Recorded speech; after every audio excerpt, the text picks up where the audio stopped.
Selamat sore Bapak Ibu jemaat yang dikasihi Tuhan. Kita bersyukur di sore hari ini kita boleh bertemu kembali di mana kita akan belajar firman Tuhan. Namun sebelumnya kita masuk di dalam doa terlebih dahulu. Ya Tuhan, terima kasih karena besar anugerah-Mu dalam hidup kami. Di mana di kesempatan ini kembali kami boleh bersama-sama untuk mempelajari kebenaran firman Tuhan yang boleh menjadi penuntun di dalam kehidupan kami.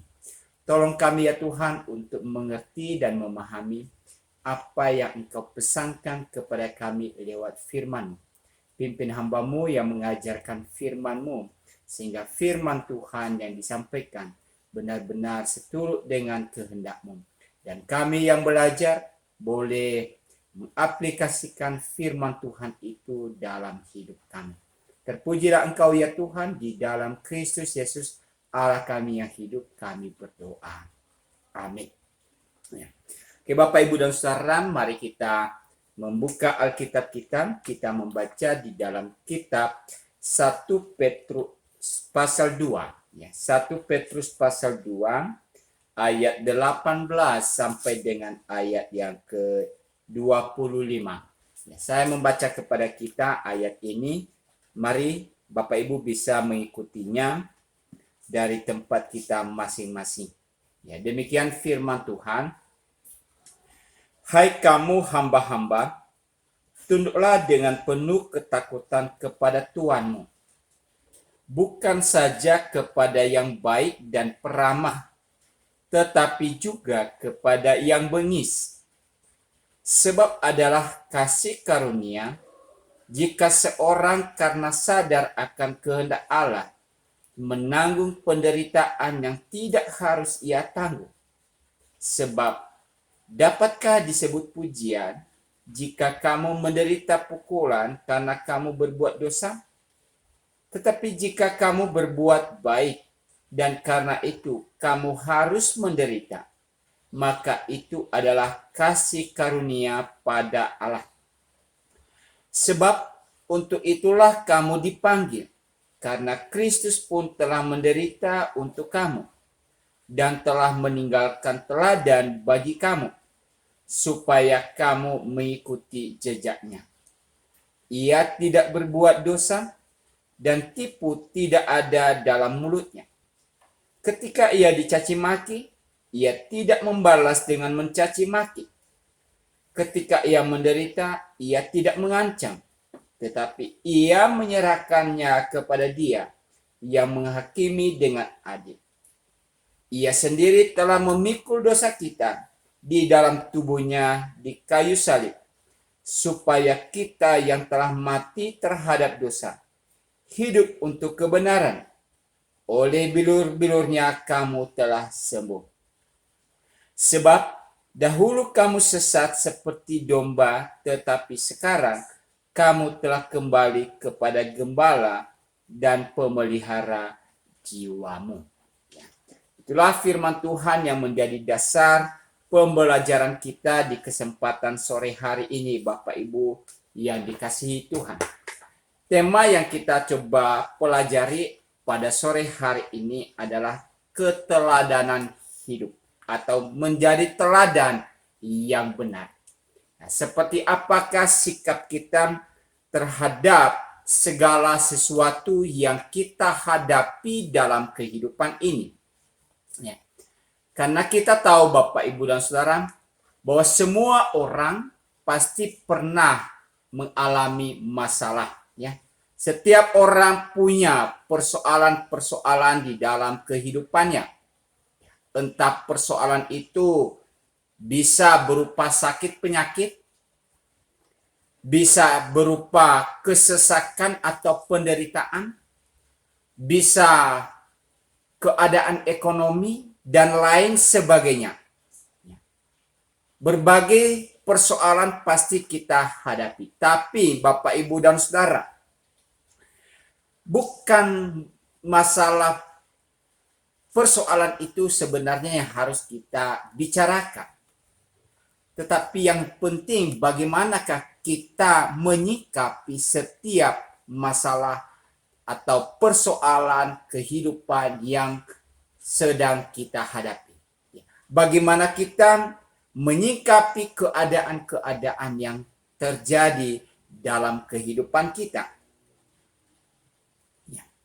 Kalau kita perhatikan di dalam firman Tuhan dan pengajaran firman Tuhan, senantiasa mengingatkan kepada kita sebagai orang percaya untuk selalu bertahan di dalam setiap pencobaan-pencobaan yang kita hadapi. Kita senantiasa diingatkan oleh firman Tuhan untuk kita tetap tahan dalam setiap persoalan itu. Kenapa Bapak, Ibu, dan Saudara? Di dalam kita memikirkan tentang masalah dan penderitaan kehidupan yang kita hadapi, maka kita harus membangun sebuah paradigma yang benar dan yang pasti atau yang baik dalam hidup ini. Apa paradigma yang harus kita bangun Bapak, Ibu, dan Saudara? Itu masalah dan penderitaan bagi kita sebagai orang percaya merupakan suatu proses pemurnian yang harus kita lewati. Artinya apa Bapak, Ibu, dan Saudara? Kalau ada persoalan yang kita hadapi, kalau ada tantangan yang kita hadapi, kalau ada masalah yang sering kita alami dalam kehidupan kita, maka kita harus bersikap yang baik dan benar. Artinya tadi dikatakan, jadikan itu sebagai sebuah proses pemurnian daripada iman kita. Maka kalau ada persoalan itu Bapak, Ibu, dan Saudara, yang menentukan baik atau buruknya adalah bagaimana kita menyikapi keadaan itu yang sebenarnya. Kalau ada sakit penyakit yang kita hadapi, bagaimana kita menyikapinya dengan benar. Kalau ada tantangan kehidupan yang mendera kita saat ini, bahkan persoalan demi persoalan yang tidak terselesaikan bagi kita, bagaimana kita menyikapi itu. Saudara-saudara, mungkin kita berkata bahwa kalau persoalan itu datangnya dari dalam diri kita, mungkin kita bisa berkata bahwa kita mampu untuk bisa mengatasinya atau mengabaikannya. Paling tidak kita bisa melupakannya dengan cara mungkin kita pergi kemana-mana dan berusaha untuk mencari hiburan sehingga persoalan-persoalan itu bisa terlewati. Tapi bagaimana kalau ada masalah yang bukan datangnya dari dalam diri kita, tapi persoalan itu datangnya dari luar? Sikap apa yang harus kita miliki?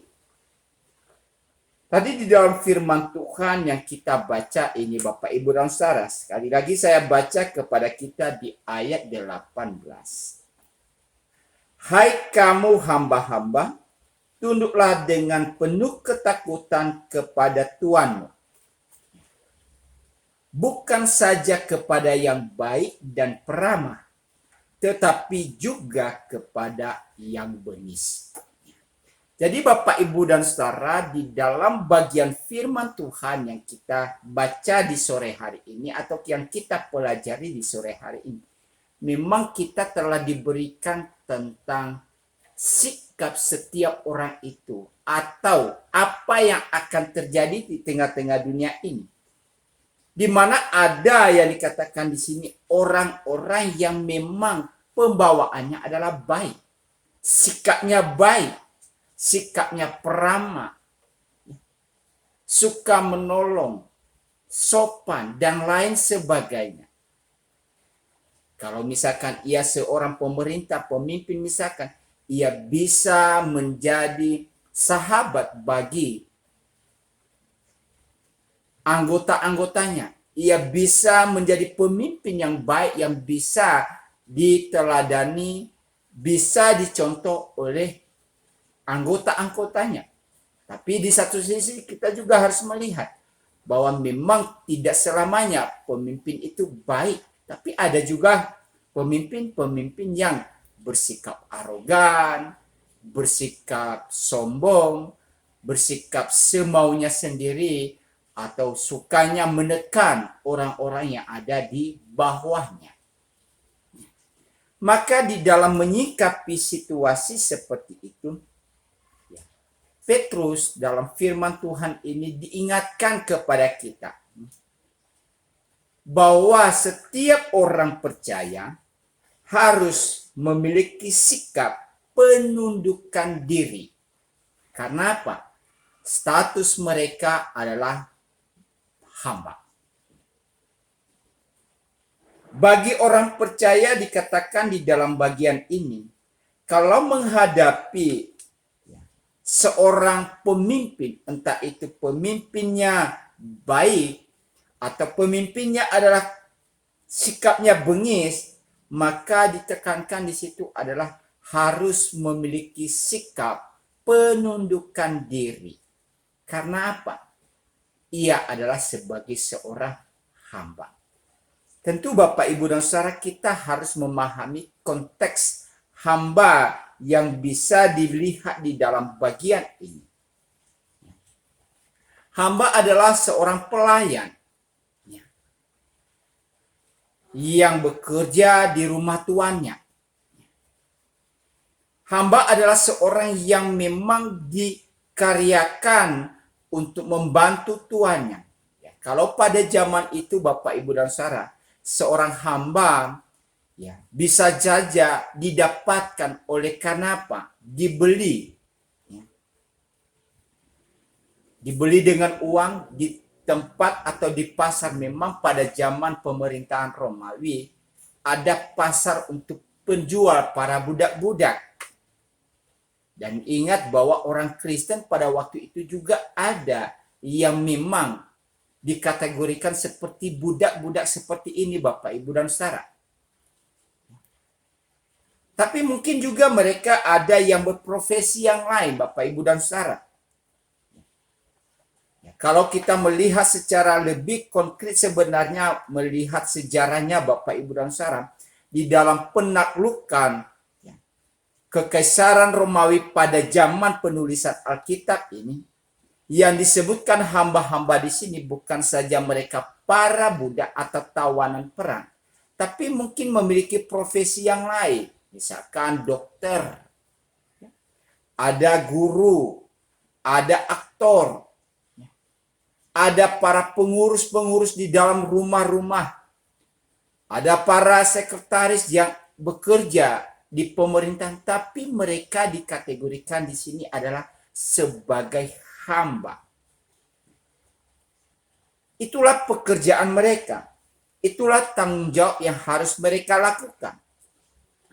Maka sekali lagi di dalam bagian ini, firman Tuhan ingatkan bahwa sebagai seorang hamba, mereka harus memiliki sikap penundukan diri. Maka kalau kita bicara tentang sikap penundukan diri Bapak Ibu dan Saudara, maka perlu kita juga harus memilah apa yang harus kita pilih di sini Bapak Ibu dan Saudara. Di dalam firman Tuhan ingatkan kita sebenarnya bahwa penundukan diri tidak sama dengan mengikuti perintah secara buta. Sekali lagi, penundukan diri itu tidak berarti mengikuti setiap perintah itu secara buta. Apa maksudnya Bapak, Ibu, dan Saudara? Maka kalau kita perhatikan di dalam ayat tadi yang dikatakan di sini, bahwa sikap tunduk yang Rasul Petrus tekankan di sini adalah bahwa seorang hamba tidak boleh memberikan perlawanan kepada tuannya. Seorang hamba tidak boleh menentang tuannya. Seorang hamba harus taat kepada perintah tuannya. Tetapi, saya memberikan satu penekanan di sini Bapak, Ibu, dan Saudara. ada kata tetapinya, yaitu apa? Hamba ini melakukan dan taat kepada tuannya apabila perintah itu tidak berlawanan dengan kehendak daripada Tuhan. Sekali lagi, memang di dalam bagian ini dikatakan sebagai seorang hamba harus tunduk kepada tuannya. Bahkan dikatakan tadi penuh ketakutan kepada tuannya. Baik kepada tuan mereka yang ramah atau tuan mereka yang bengis. Sikap penundukan itu harus ada pada diri sebagai seorang yang percaya. Namun tadi saya katakan Bapak Ibu dan Saudara, sikap penundukan yang dimaksudkan di sini adalah sikap penundukan apabila perintah itu tidak berlawanan dengan kehendak Tuhan. Jadi kita harus juga bisa melihat setiap perintah atau setiap apa yang disuruhkan atau apa yang ditekankan kepada kita Bapak Ibu dan Saudara. Apakah ini berlawanan dengan firman Tuhan atau tidak? Kalau itu senantiasa sejalan dengan firman Tuhan, maka wajib hukumnya bagi kita sebagai orang percaya untuk apa? Taat dan melakukan perintah itu. Tetapi apabila perintah itu tidak lagi sesuai dengan firman Tuhan, tapi melawan kehendak Allah, maka itu kita tidak perlu melakukan. Dua contoh ini kita bisa dapatkan di Alkitab Bapak Ibu dan Saudara. Di dalam kitab Roma pasal 13, Rasul Paulus mengajarkan umat percaya untuk tunduk kepada pemerintah. Taat kepada pemerintah. Taat kepada pemimpin yang di atas mereka. Melakukan segala tanggung jawab mereka sebagai orang percaya yang diwajibkan bagi mereka. Harus ada sikap ketundukan, harus ada sikap ketaatan. Tapi di sisi yang lain kita juga bisa melihat contoh di Alkitab. Kalau ada sebuah perintah yang berlawanan dengan firman Allah, maka kita lebih taat kepada firman Allah. Contoh itu ada di Perjanjian Lama, yaitu kitab Daniel. Pada waktu itu Raja Nebukadnezar mendorong untuk umat Allah, termasuk Daniel dan teman-temannya, untuk menyembah kepada patung Raja Nebukadnezar. Tapi apa yang mereka lakukan?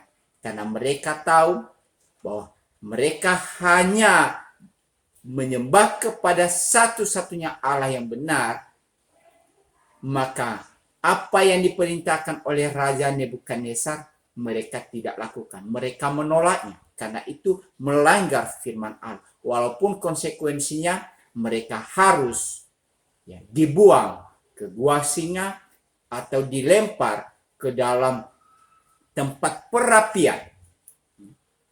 Tapi itulah konsekuensi yang harus mereka hadapi bila mereka taat kepada Tuhan atau memegang teguh perintah Tuhan. Jadi kewajiban kita sebagai orang percaya harus ada namanya penundukan diri terhadap perintah yang kita dapatkan. Kita tidak boleh memberikan sikap perlawanan, tidak ada sikap menentang kepada pemimpin kita atau kepada Tuhan yang dikatakan di dalam bagian ini. Apabila perintah itu sesuai dengan firman Allah. Kemudian Bapak Ibu dan Saudara, kalau kita perhatikan di dalam ayat selanjutnya, ayat 19. Memang ini sesuatu hal yang menarik kalau kita perhatikan di sini. Sebab adalah kasih karunia jika seorang karena sadar akan kehendak Allah menanggung penderitaan yang tidak harus ia tanggung. Ya. Bapak, Ibu, dan Saudara, bagi Petrus, bila jemaat harus menderita karena ketaatan kepada Allah, itu adalah kasih karunia. Kalau kita mengalami penderitaan oleh karena ketaatan kita kepada kehendak Allah, maka itu adalah sifatnya kasih karunia. Jadi saya ambil contoh seperti Daniel, taat kepada perintah Allah, tapi mereka harus menerima konsekuensi. Tapi itu dikatakan adalah kasih karunia Allah. Mungkin kita bertanya-tanya Bapak, Ibu, dan Saudara, kok namanya kasih karunia itu tapi sifatnya apa? Penderitaan. Namanya kasih karunia seharusnya adalah sesuatu yang baik dalam hidup kita. Sesuatu hal yang senantiasa menyukakan hati kita. Maka Bapak, Ibu, dan Saudara perlu kita pahami, kasih karunia itu dalam bahasa Yunani artinya adalah kata charis. Ini kata ini memiliki dua makna. Yang pertama adalah yang tadi disebut adalah kasih karunia. Yang kedua itu adalah kemurahan hati. Apa artinya Bapak, Ibu, dan Saudara?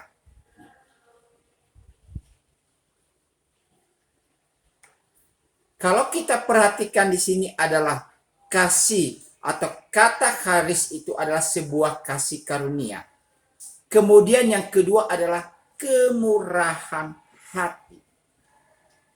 Maka yang dinyatakan di dalam bagian ini, ketika kita menghadapi apa yang namanya penderitaan, masalah kehidupan, maka kita harus melihat itu adalah dalam hal yang baik dalam kehidupan kita. Maka di sini diberikan kepada kita sebuah pengertian Bapak, Ibu, dan Saudara, bahwa kasih karunia Allah itu yang kita alami dalam hidup kita, kemurahan Tuhan yang kita alami dalam hidup kita, atau kebaikan Tuhan yang kita terima dalam hidup kita, jangan kita hanya melihat itu dalam sisi kenikmatan hidup. Sekali lagi saya sampaikan di sini Bapak, Ibu, dan saya.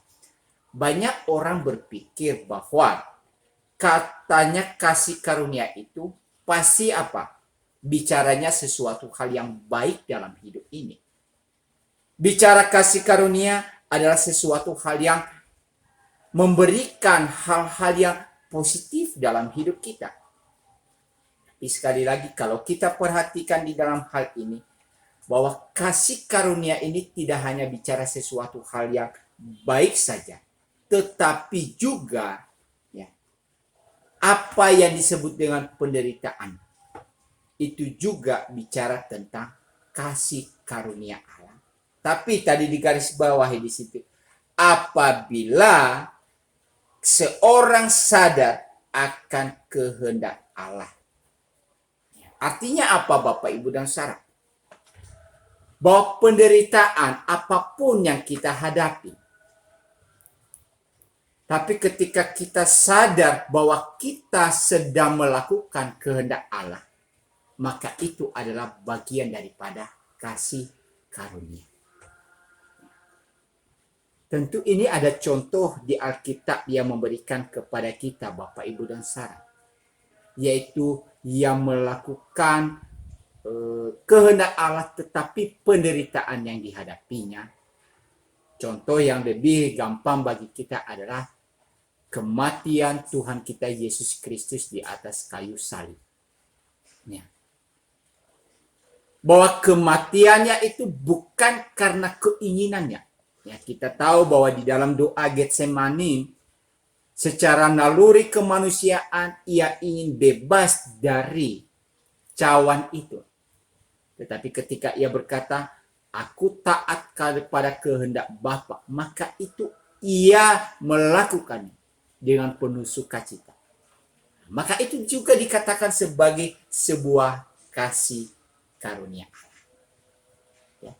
Jadi Bapak, Ibu, dan Saudara, sekali lagi di dalam bagian ayat 19 itu, sebab adalah kasih karunia jika seorang karena sadar akan kehendak Allah menanggung penderitaan yang tidak harus ia tanggung. Jadi kalau kita mengalami situasi dalam kehidupan kita yang tidak baik, mungkin kita dibenci oleh orang, mungkin kita disisihkan oleh orang lain. Oleh karena apa? Kita berjalan pada jalan yang benar. Sehingga akhirnya apa? Kita merasa terabaikan, timbul penderitaan bagi kita. Bapak, Ibu, dan saudara, jangan putus asa. Ingat, itu juga adalah kasih karunia Allah yang diberikan kepada kita. Kita harus hadapi itu dengan sikap yang benar dan baik. Tentu Bapak, Ibu, dan saudara, apa yang menjadi alasan yang kita coba pahami di dalam bagian ini? Bahwa ketika kita menghadapi situasi itu, kita harus perlu memiliki sikap penundukan diri itu. Sikap merendahkan diri. Tadi kita singgung-singgung di dalam ayat 19 dan ayat 20. Ya. Alasan yang diberikan oleh Petrus kepada kita Bapak, Ibu, dan saudara, bahwa apa yang kita hadapi itu adalah sesuatu yang berkenan kepada Allah. Ketika kita harus diuji, ketika kita harus menghadapi situasi, Tuhan telah melakukan pemurnian iman kita. Dan sesuatu yang memberikan kepada kita hal yang positif untuk terus bertumbuh di dalam pengenalan akan Tuhan. Maka itu sesuatu hal yang perlu kita syukuri di hadapan Tuhan. Ya. Jadi Bapak, Ibu, dan saudara, jangan anggap penderitaan yang kita hadapi adalah sesuatu hal yang, waduh, Tuhan tidak begitu peduli dengan hidup kita. Tidak demikian. Tapi mari kita melihat itu sesuatu hal yang positif, yang baik. Karena itulah yang diperkenankan Tuhan kepada kita. Yang kedua, Bapak, Ibu, dan saudara, kalau kita baca ayat 21. Sebab untuk itulah kamu dipanggil. Perhatikan kata-kata di bawah ini. Sebab untuk itulah kamu dipanggil. Apa maksudnya Bapak, Ibu, dan saudara? Ini adalah bicara tentang satu hal. Ketika Tuhan Yesus memanggil murid-muridnya. Petrus itu adalah salah seorang daripada murid Kristus. Tentu ia paham, ia tahu, dan ia masih ingat tentang panggilan Tuhan Yesus kepada mereka pertama sekali ketika mereka dipanggil menjadi murid Kristus. Kita tahu di situ Bapak, Ibu, dan saudara, kalau kita membaca di dalam Alkitab, ya, ketika Tuhan Yesus memanggil mereka, lalu memberikan kepada mereka apa yang harus mereka hadapi. Ya, misalkan kita baca di dalam ayat firman Tuhan di dalam kitab Matius, di dalam kitab Markus, juga di dalam Injil Lukas, di mana Tuhan Yesus mengingatkan kepada murid-muridnya bahwa kalau mereka mengikut Dia, apa yang harus mereka hadapi? Mereka harus memikul salib. Jadi ketika seseorang mau mengikut Yesus, Tuhan Yesus berkata, engkau harus memikul salib. Salib bicara tentang apa Bapak, Ibu, dan saudara? Sebuah penderitaan. Sesuatu hal yang tidak ia lakukan, misalkan kesalahan, tetapi ia harus menderita oleh karena itu. Maka ia harus menderita. Ia harus memikul penderitaan itu. Tuhan Yesus menyatakan itu kepada kita. Misalkan di dalam Matius 10 ayat 34 sampai dengan ayat yang ke-39. Saya baca kepada kita sekali lagi Bapak, Ibu, dan saudara. Di dalam ayat 37, barang siapa mengasihi bapa atau ibunya lebih daripadaku, ia tidak layak bagiku. Dan barang siapa mengasihi anaknya laki-laki atau perempuan lebih daripadaku, ia tidak layak bagiku.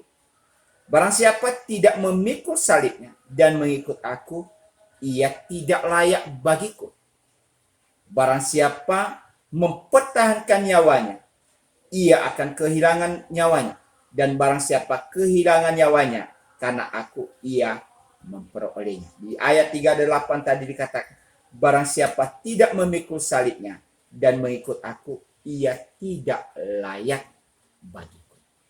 Jadi Bapak Ibu dan Saudara, di sini di dalam ayat firman Tuhan ini Petrus mengingatkan kita tentang arti panggilan hidup kita sebagai orang percaya apa? Bahwa ketika kita dipanggil, maka konsekuensi mengikut Kristus, maka kita akan mengalami yang namanya penderitaan. Dibenci oleh dunia ini. Tidak disukai oleh dunia ini. Oleh karena apa? Sikap hidup kita, pola hidup kita, cara hidup kita tidak sama dengan dunia ini. Itulah sebabnya di dalam panggilan itu diingatkan kepada kita bagaimanakah kita harus mengikuti Yesus, menjalani panggilan kita sebagai orang percaya. Kita harus memiliki sikap penundukan diri karena memang itulah panggilan hidup kita sebagai umat Tuhan.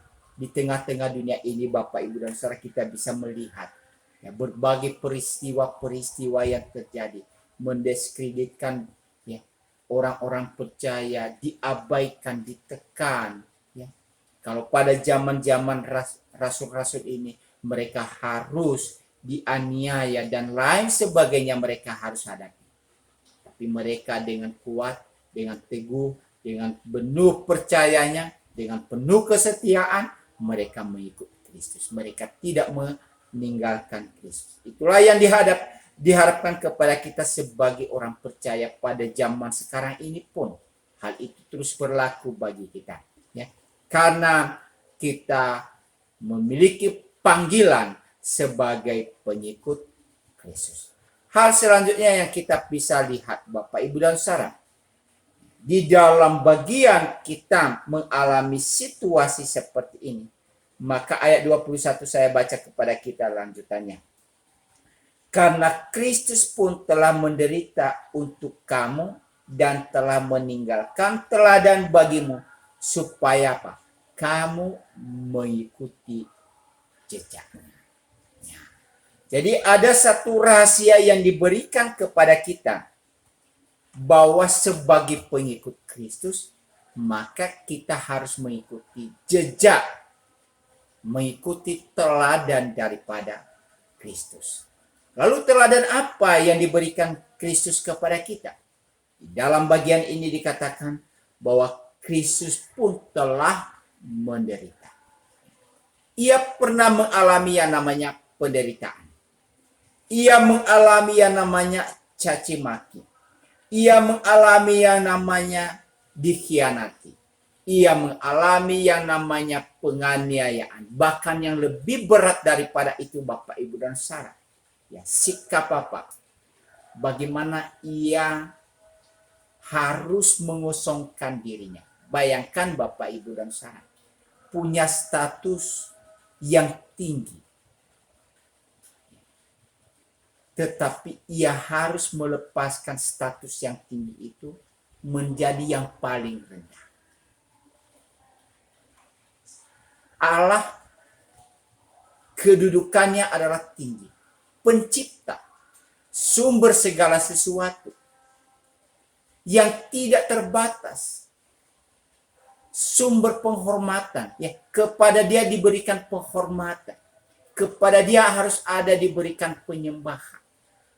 Segala sesuatu ditujukan kepada dia ketika ia memiliki status Allah. Tapi coba kita perhatikan di dalam kitab Filipi. Yesus ketika ia datang ke dalam dunia, berinkarnasi menjadi manusia. Ia hidup sama seperti manusia. Ini yang akan kita ingat kembali di bulan-bulan Desember yang akan datang, Bapak Ibu dan Saudara, peristiwa Natal. Walaupun dalam situasi seperti ini seolah-olah Natal itu tidak memberikan kepada kita nuansa yang penuh sukacita, tapi jangan kita melihat itu, Bapak Ibu dan Saudara. Karena Natal tidak hanya bicara tentang kemewahan dan lain sebagainya, tetapi makna Natal yang sebenarnya bagaimana kita menjiwai pengorbanan daripada Kristus. Ya. Allah menjadi manusia. Ia harus melepaskan segala sifat-sifat keilahian. Atau kalau kita melihat selanjutnya, Bapak Ibu dan Saudara, ia harus mengosongkan dirinya. Ia tidak menggunakan wibawa keilahiannya, tapi ia harus sama seperti manusia yang harus mengikuti, taat, yang harus melakukan segala perintah-perintah hukum Taurat. Bukankah dia sebenarnya sumber daripada hukum itu? Tapi dalam kehidupan sebagai manusia, ia taat, ia melakukan perintah itu. Dan itu bukan hal yang mudah, Bapak Ibu dan Saudara. Bagaimana seseorang ya dalam kehidupannya ia harus melepaskan wibawanya sebagai seorang yang memiliki kedudukan yang lebih tinggi misalkan. Itu bukan hal yang mudah bagi kita, Bapak Ibu dan Saudara. Ya. Kadang-kadang karena apa? Kita memiliki kedudukan yang lebih tinggi, kita tidak mau ya melakukan hal-hal yang kecil dalam hidup kita. Mungkin kita itu adalah seorang bos, tapi kita mungkin susah untuk apa? Bertindak sebagai seorang bawahan misalkan. Mengerjakan hal-hal yang dilakukan oleh bawahan misalkan. Oh, kita punya namanya bawahan. Oh, dia yang kerjakan seperti itu. Tugas saya hanya sebagai seorang pemimpin, memberikan perintah dan lain sebagainya. Yang melakukan itu bawahan saya. Tapi ketika kita mau melakukan tugas-tugas itu, Bapak Ibu dan Saudara, itu sesuatu hal yang berat. Tapi bukan sesuatu hal yang sulit sebenarnya. Asalkan tadi dikatakan kita mau memiliki sikap meneladani Kristus dalam hidup kita. Jadi Bapak Ibu dan Saudara, orang yang dalam hidupnya seperti apapun situasi yang dihadapi, ia tidak mudah ya, mengalami yang namanya keputusasaan dan lain sebagainya. Kenapa? Ia sedang mengikuti jejak atau teladan daripada Kristus. Lalu teladan seperti apa yang kita perhatikan di sini, Bapak Ibu dan Saudara? Satu contoh yang konkret, ya, yang nyata, yang senantiasa bisa diaplikasikan sebenarnya dalam hidup kita hari lepas hari sebagai orang percaya. Ketika kita menghadapi situasi yang tidak baik tadi. Ya. Di dalam ayat 22 dan 23. Saya baca kepada kita. Ia tidak berbuat dosa dan tipu tidak ada dalam mulutnya. Mungkin kita berkata karena ia adalah Allah sehingga apa? Ia sanggup melakukan ini. Ia tidak berbuat dosa. Ya. Karena memang Allah membenci dosa. Tuhan tidak suka yang namanya dosa. Tapi ingat, Yesus juga pernah menjadi manusia.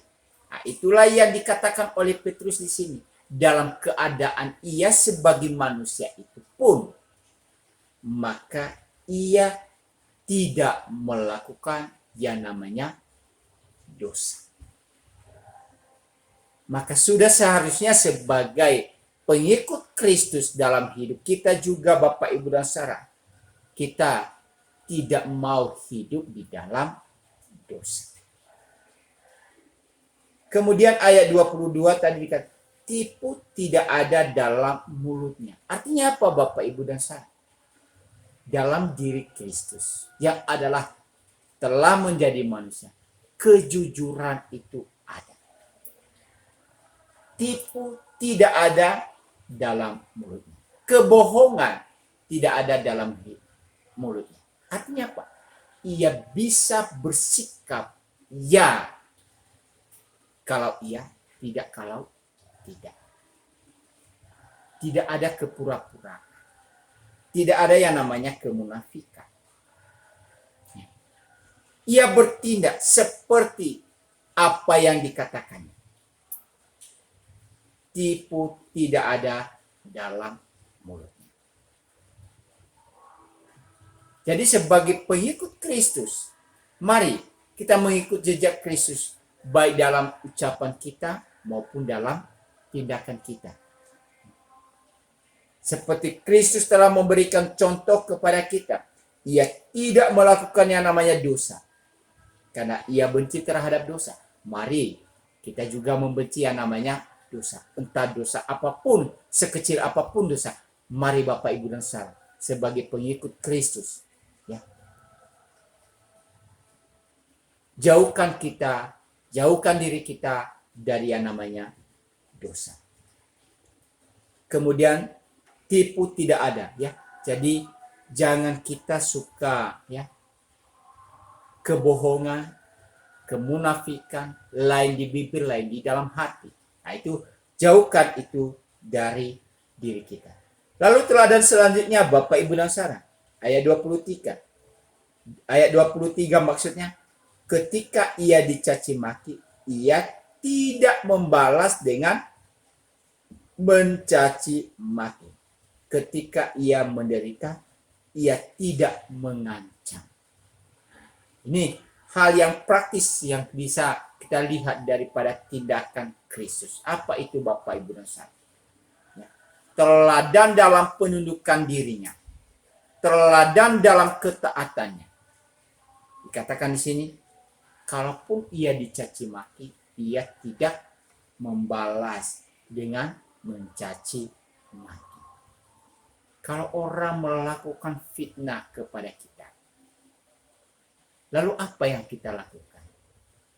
Apakah kita melakukan memfitnah balik? Kalau orang melakukan tindakan yang tidak sopan kepada kita, lalu apa reaksi kita? Apa sikap kita? Apa tindakan kita? Apakah kita juga membalas itu? Rasanya gengsi kita, ya, harga diri kita direndahkan.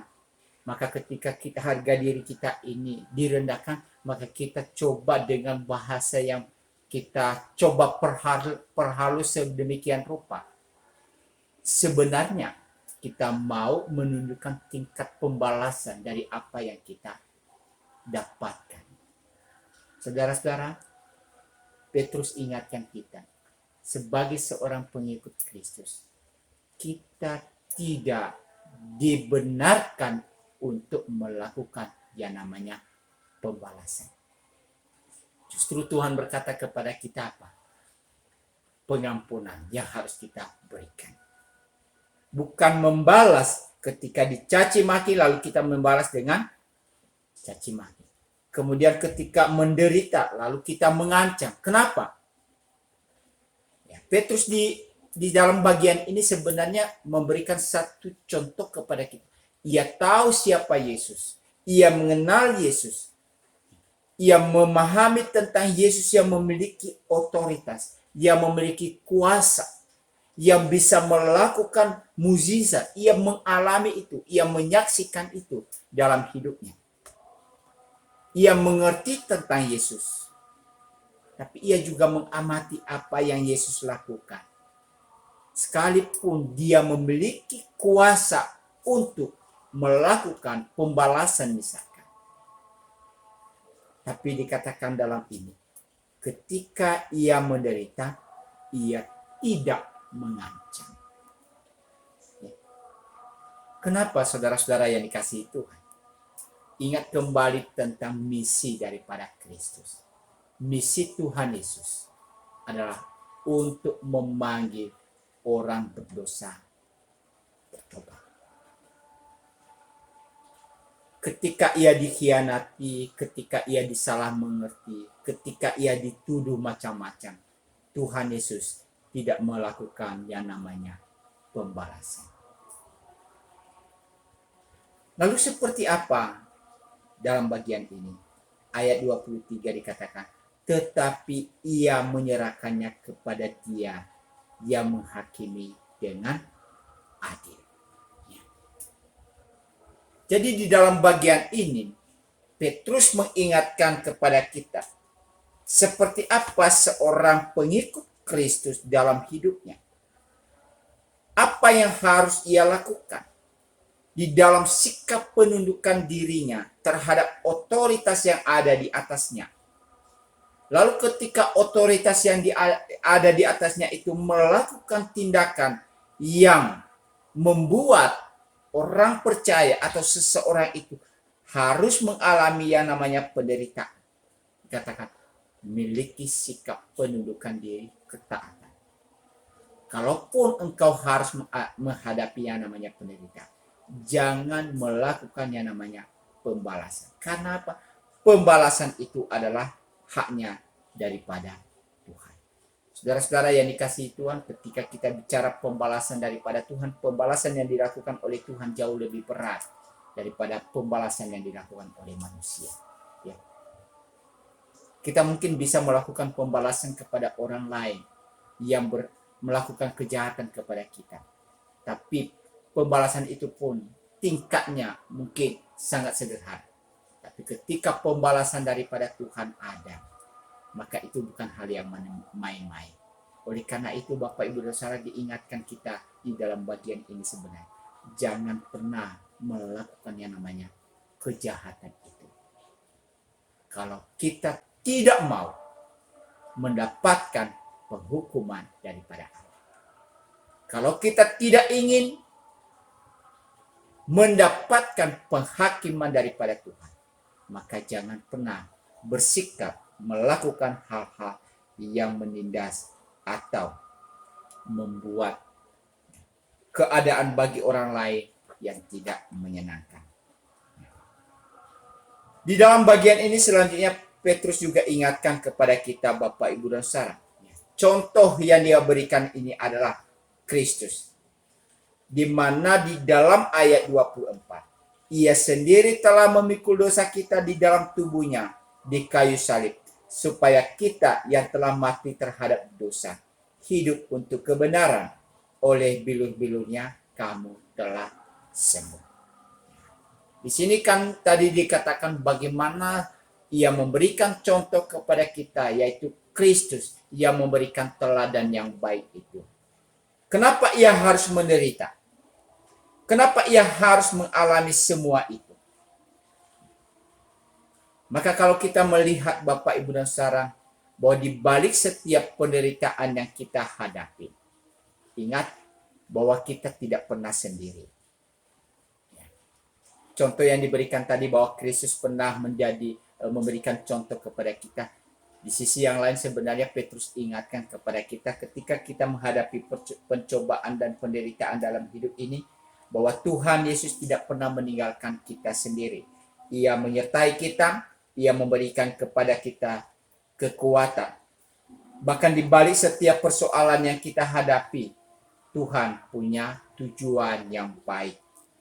Oleh karena itu marilah kita tetap kuat dan jangan mudah berputus asa. Ketika Yesus mengalami, dikatakan di sini, ia menderita oleh karena apa? Ia mau menanggung dosa-dosa kita. Dikatakan di sini ia sendiri. Jadi ia tidak melimpahkan itu kepada orang lain. Tetapi Yesus sendiri yang menanggung penderitaan itu. Di dalam ia menyelamatkan manusia. Alkitab menjelaskan kepada kita Bapak Ibu dan Saudara, satu-satunya pribadi yang telah menyelamatkan kita, yang telah membebaskan kita, yang telah menyucikan kita dari dosa adalah Kristus. Ya, lebih jelasnya lagi dikatakan tadi, ia sendiri telah memikul dosa kita di dalam tubuhnya di kayu salib, supaya kita yang telah mati terhadap dosa hidup untuk kebenaran. Bilur-bilurnya kamu telah sembuh. Jadi kita perhatikan di sini Bapak Ibu dan Saudara, penderitaan yang diberikan yang dialami oleh Kristus, yaitu untuk menanggung dosa umat manusia. Di satu sisi juga untuk memenuhi keadilan ilahi atau keadilan Allah, yaitu apa? Bahwa segala dosa harus mendapatkan hukuman. Dan kita bersyukur Tuhan Yesus telah menggantikan itu kepada kita, sehingga keadilan Allah tetap terpenuhi. Namun yang harus kita sadari Bapak, Ibu, dan Saudara, yang Tuhan inginkan kepada kita, bagaimana buah daripada penderitaan Kristus itu dalam kehidupan kita. Ya, dikatakan di sini kita harus hidup di dalam pengudusan diri kita. Ya, yaitu apa? Kematian daripada dosa. Perbuatan mematikan dosa. Hidup di dalam kekudusan. Hidup di dalam kebenaran. Jadi di sini Petrus ingatkan kepada kita sebenarnya Bapak, Ibu, dan Saudara, bahwa ada perbedaan antara kehidupan kita yang dahulu sebelum mengenal Kristus dengan kehidupan kita setelah mengenal Kristus. Apa perbedaannya dikatakan di sini ayat 25. Dahulu kamu sesat seperti domba. Jadi Bapak, Ibu, dan Saudara, di sini firman Tuhan mengingatkan kepada kita bahwa orang berdosa adalah orang yang sesat. Kenapa ia sesat? Karena ia bertindak menurut kehendaknya sendiri. Ia tidak bertindak menurut apa yang Tuhan kehendaki. Dan juga Bapak, Ibu, dan Saudara, mungkin sesatnya kita itu oleh kenapa? Kita mau membuka diri kita terhadap hal-hal yang membuat kita terjerumus dalam dosa. Banyak orang tidak mau tersesat sebenarnya, tetapi ia juga mau membuka diri terhadap hal-hal yang akhirnya membuat ia terperangkap dan jatuh dalam dosa. Cara manusia, dia tidak mau berdosa. Ia tidak mau melakukan kejahatan. Tapi persoalan ketika ia ada di tengah-tengah diri, ia mencoba membuka diri terhadap situasi. Akhirnya ia terperangkap, ia bisa tersesat, dan akhirnya juga ia bisa jatuh dalam perbuatan dosa. Jadi Bapak, Ibu, dan Saudara, kita perlu waspada di dalam bagian ini. Tetap harus berhati-hati di dalam kehidupan kita. Maka apa yang diharapkan di dalam firman Tuhan ini? Kalau tadi dikatakan sebab dahulu kamu sesat seperti domba, tetapi sekarang kamu telah kembali kepada gembala dan pemelihara jiwa. Dua keadaan yang berbeda. Sebelum kita mengenal Kristus, kehidupan kita adalah seperti domba yang tersesat. Tapi setelah kita mengenal Kristus, maka apa yang dikatakan kepada kita? Mari hidup di dalam kebenaran. Hidup di dalam kekudusan. Kembali kepada gembala. Artinya apa Bapak, Ibu, dan Saudara?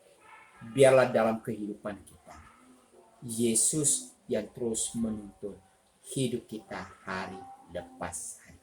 Ia adalah gembala yang baik. Yesus adalah gembala yang baik. Di dalam Injil Yohanes pasal 15 dikatakan Tuhan itu adalah gembala yang baik bagi kita. Ya, gembala yang baik, ia akan menuntun kehidupan kita ke jalan yang benar. Ia akan memimpin kehidupan kita ke arah yang berkenan kepada Tuhan. Tadi dikatakan yaitu di dalam Yohanes. Maaf tadi Yohanes, sebenarnya itu di dalam Yohanes pasal 10 ya. Yesus itu adalah gembala yang baik. Maka marilah kita, kalau kita sudah tersesat Bapak, Ibu, dan Saudara, kembali kepada gembala yang baik, yaitu kepada Kristus. Sehingga apa yang terjadi di dalam kehidupan kita, ketika kita kembali kepada Kristus, katakan ada pemeliharaan jiwa kita. Kehidupan kita terpelihara. Kehidupan kita tidak mudah jatuh di dalam dosa. Itulah yang dikenakan kepada kita di dalam kebenaran firman Tuhan ini. Agar kehidupan kita yang telah mengenal Kristus seharusnya menghasilkan buah-buah yang baik dalam hidup ini, maka mari senantiasa hidup seturut dengan kehendak Allah. Amin untuk pembelajaran firman Tuhan kepada kita di sore hari ini. Kiranya Tuhan memberkati kita. Mari kita berdoa. Terima kasih ya Tuhan untuk pembelajaran firman-Mu yang boleh kami dapatkan di sore hari ini. Biarlah itu boleh menjadi berkat di dalam kehidupan kami, dan kami boleh wujudkan itu dalam kehidupan kami sehari-hari. Pimpin kami ya Tuhan dengan tangan kasih-Mu, dan biarlah Kristus senantiasa boleh menggembalakan kami dan menuntun kehidupan kami. Ajarlah kami ya Tuhan untuk hidup merendahkan diri di hadapan-Mu. Di dalam Tuhan Yesus kami berdoa. Amin. Terima kasih Bapak Ibu Jemaat yang telah belajar firman Tuhan di sore hari ini. Kalau ada hal-hal yang perlu diseringkan atau ditanyakan, silakan dikirimkan melalui WA. Tuhan memberkati.